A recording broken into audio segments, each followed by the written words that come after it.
Kênh của mình là Hugo Dương. Để các bạn mới là chưa biết thì mình chuyên review và chia sẻ kinh nghiệm về cá cảnh, du lịch, đồ ăn và vân vân.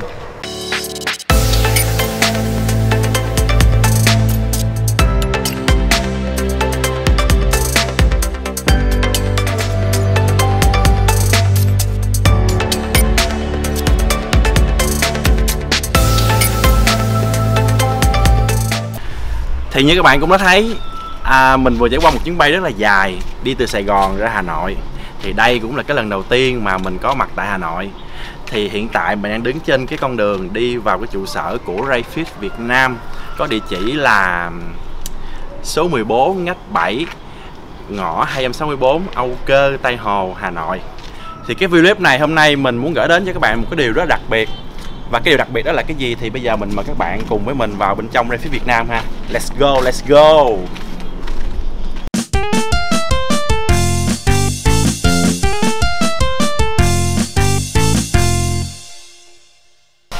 Vô vô vô.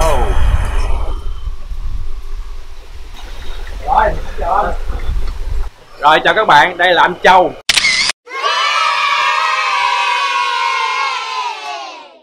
Là ông chủ của Ray Fish Việt Nam. Rất là mong là các bạn đến cả Ray Fish. Rồi cảm ơn anh Châu rất là nhiều. Thì bây giờ anh Châu sẽ dẫn mình cùng với các bạn vào tham quan cái cửa hàng Ray Fish Việt Nam, cũng như là cái điều đặc biệt mà hồi nãy mình bật mí với các bạn đó. Ok, let's go, let's go. Anh Châu ơi, thì khi mà bước vào trong Ray Fish Việt Nam á, cái điều ấn tượng nhất của em á là có rất là nhiều cá lồng. Thì em không biết là bên Ray Fish Việt Nam của mình á là chuyên về những cái loại cá gì? Ở đây thì mình chuyên các loại cá như rồng, sam và hổ, được nhập khẩu trực tiếp từ Thái Lan, Indonesia, Malaysia và Singapore. Ok anh, như vậy thì anh có thể dẫn em và các bạn vào trong cái cửa hàng của mình tham quan một số những cái con cá đặc biệt, giới thiệu cho các bạn với. Ok, là các bạn đến tham quan đây là một số các cái dòng như là nhập từ bên Singapore này. Ở đây là Kim Long Quảng Bố. Con này là pha phu các bạn. Đây là một trong những chú huyết long tên gọi là pha phu. Size tầm khoảng 28-30 phân. Ồ, bên này em thấy có một cái con này rất là đẹp các bạn ha. Đây là chú cũng là dòng pha phu nhưng mà nó cao cấp hơn chú kia, dòng này dòng pha phu sọt. Chú này thì có mang cái bộ đuôi và bên kia thì dài hơn cái bộ kia. Con này em thấy cái body nó mặc dù nó nhỏ nhưng mà body nó rất là cân đối. Và nhìn nó không biết sao toát lên một cái vẻ đẹp rất là sang trọng luôn á. Anh Châu ơi, như vậy thì ở Ray Fish Việt Nam của mình á là cái số lượng cá đồng là khoảng bao nhiêu con cá? Ở đây thì mình tổng cộng các loại, tất cả các loại là kim long và huyết long thì nó tổng khoảng vài trăm con. Như là gồm khuyết, bói, ngân, hai bét này kia cái thứ, và một vài trăm con luôn, rất là ấn tượng đấy các bạn ha. Vậy thì mình tiếp tục mình đi tham quan ở cái bên đây nha các bạn ha. Ở bên đây em thấy có một con huyết mà body shot nè. Sẵn tiện nói về body shot thì em muốn hỏi anh là khi mà mình nhìn một con cá như này là thì làm sao mình có thể biết đó là body shot được? Bình thường thì những cái con cá short body này thì nó sẽ khác hoàn toàn với cả những con cá dòng trường khác, gồm là cái bản nó rất là cao và người nó sẽ ngắn lại, và bây giờ cũng là một cái trend mà các bạn trẻ đang muốn theo đuổi là thích dòng short như này. Ngoài những con cá mà body shot như thế này, những con cá mà đang kích thước nhỏ thì bên anh còn có những cái con cá nào size lớn mà body nó đã hoàn chỉnh rồi mà màu sắc nó đỏ không ạ? Đây mình sẽ giới thiệu các bạn, đây là một chú cá mà ở bên cửa hàng mình.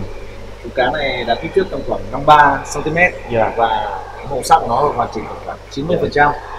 Khi mà nó đã hoàn chỉnh hết thì nó sẽ là full cái mặt này và là sẽ full hết cái hàng một này, viên vẩy này của con cá.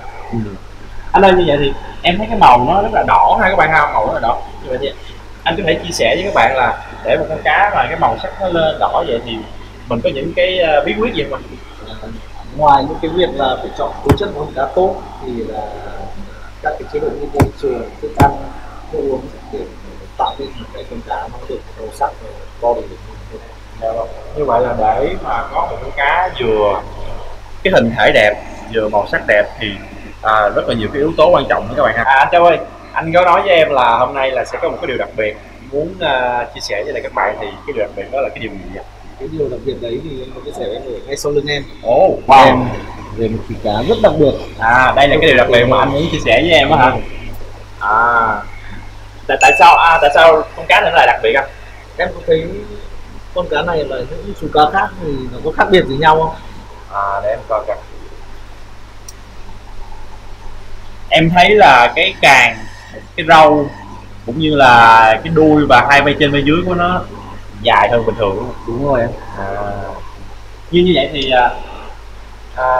cái con cá này nó là con cá gì vậy? Con này là một giống cá huyết long, là bên Indonesia người ta gọi là kumbai. Ở Việt Nam thì có cái tên gọi khác đó là huyết long phượng hoàng. Cái từ kumbai nó có nghĩa là cái gì vậy? Nó có tên gọi là kumbai ở bên tiếng địa phương của Indonesia là dòng super long fin, tức là dòng siêu đuôi càng luôn. Có nghĩa là càng và đuôi nó rất là dài. Thành ra là nó gọi là kumbai là tiếng địa phương của Indo. Em tưởng nó là một cái giống mới của huyết long chứ. Anh Châu ơi, như vậy thì em có nghe là con cá này là từ bên Indo á, thì cái nguồn gốc xuất xứ của nó chính xác là ở đâu ở tại Indo vậy? Cá huyết long này thì là xuất xứ từ Pontianak, thuộc thành phố của Indonesia. Ủa nơi như vậy thì em nghe chia sẻ đó là con cá này là không phải xuất xứ từ thủ đô của Indo mà là một cái tỉnh. Thì như vậy thì cái quá trình vận chuyển của nó từ cái tỉnh đó về tới Hà Nội như thế nào ạ? Là một quá trình rất là vất vả, một quãng đường rất là xa để vận chuyển được chú cá này về Việt Nam. Trước khi chú cá này được chuyển đến Việt Nam, chú cá này sẽ phải ít nhất là 7 ngày. Nhịn ăn 7 ngày? Nhịn ăn 7 ngày để đảm bảo cho sức khỏe, để bên Indonesia người ta có thể là gắn chip vào người con cá để làm các cái công tác như giấy tờ chính ngạch xuất nhập khẩu từ Việt Nam. Như vậy là cái con cá này nó đầy đủ tất cả những cái loại giấy tờ nhập khẩu vào Việt Nam của mình luôn.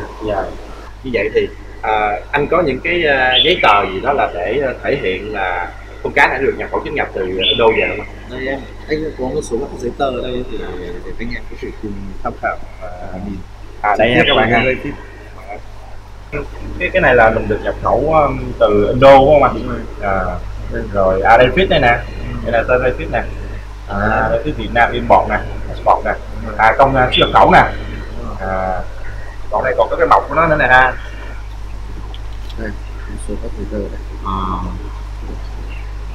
Như vậy là gồm một con cá thôi mà gồm nguyên một cái bộ giấy tờ dày vậy đó. Đúng rồi, rất là nhiều các cái công đoạn để chú cá này có thể về đến Việt Nam được. Rất là công phu và phức tạp thôi các bạn ha.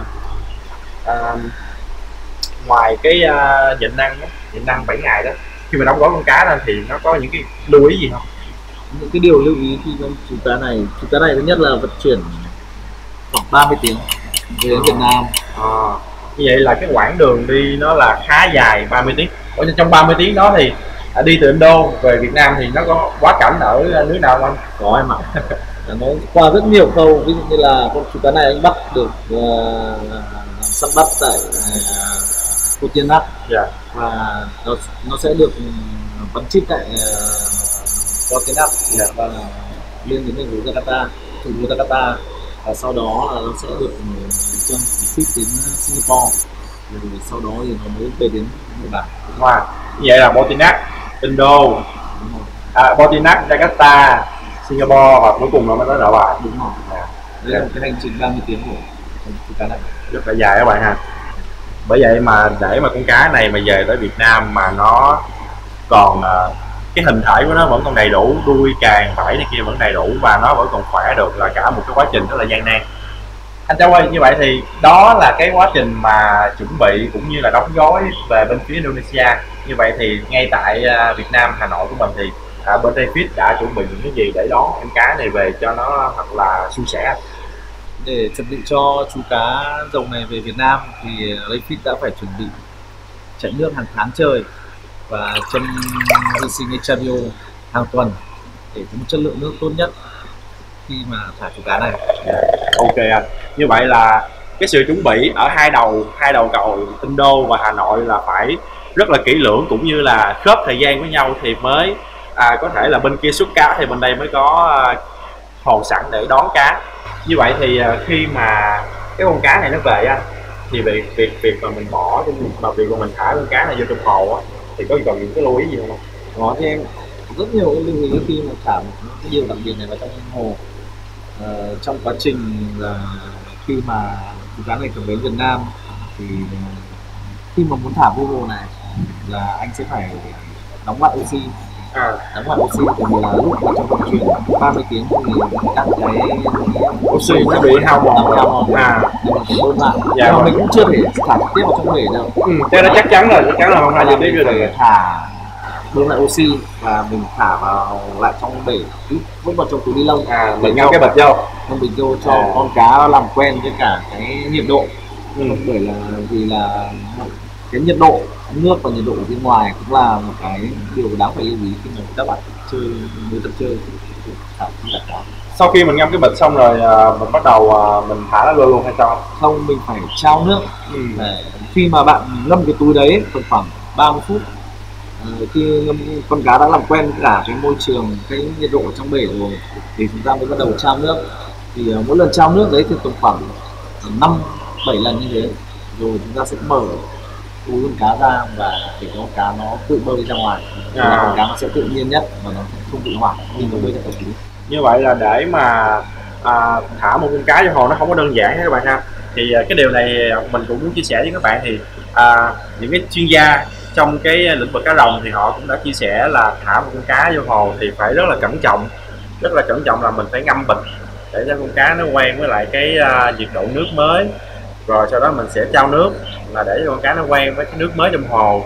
Sau đó mới thả con cá vào hồ để cho nó bơi ra một cách tự nhiên nhất. Thì như vậy thì mới đảm bảo là con cá nó khi mà vào hồ nó không có bị sốc nước, không có bị tèo. Anh Châu, như vậy là khi mà con cá đó, mà nó về tới Việt Nam đó, nó đi quãng đường quá xa đi, cái nó sẽ bị mệt. Thành ra là bên anh có cái bí quyết gì để dưỡng con cá cho nó khỏe lại không anh? Như lúc ấy mình đã chia sẻ, thứ nhất là cái nước của mình phải rất là tốt, và sau khi đã thả cá xong thì mình sẽ thả một số các thuốc dưỡng để làm cho con cá nó cách nhanh nhất, tầm khoảng 1-2 tuần. 1-2 tuần là nó có thể là nó hồi sức lại như ban đầu luôn. Như vậy là từ đầu clip cho tới giờ các bạn đã thấy cũng như là đã nghe cái chia sẻ của anh Châu về cái quá trình vận chuyển cũng như là nhập khẩu của cái con huyết long phượng hoàng này. Thì đó là một cái quá trình rất là gian nan và rất là nhiều kỳ công các bạn ha. Thì do thời lượng của clip cũng hơi dài rồi nên mình xin hẹn lại các bạn vào cái clip tiếp theo, mình sẽ đi chi tiết vào cái vẻ đẹp của con huyết long phượng hoàng này để các bạn cùng chiêm ngưỡng nha. Ok, cảm ơn anh Châu rất là nhiều. Dạ.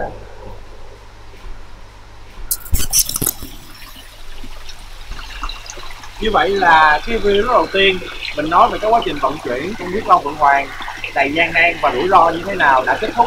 Thì bây giờ hẹn các bạn vào cái video thứ hai, mình sẽ đi sâu vào chi tiết hơn về cái vẻ đẹp của con huyết long phượng hoàng này cho các bạn cùng chiêm ngưỡng nha. Bên dưới cái clip của mình có một nút đăng ký, subscribe đấy các bạn, còn một cái chuông mấy bé xinh xinh. Nếu các bạn thấy hay thì hãy bấm một nút đăng ký cũng như là cái chuông để ủng hộ cho mình động lực ra những video hữu ích cho các bạn nha. Mình Hugo Dương, cảm ơn các bạn rất là nhiều. Bye bye.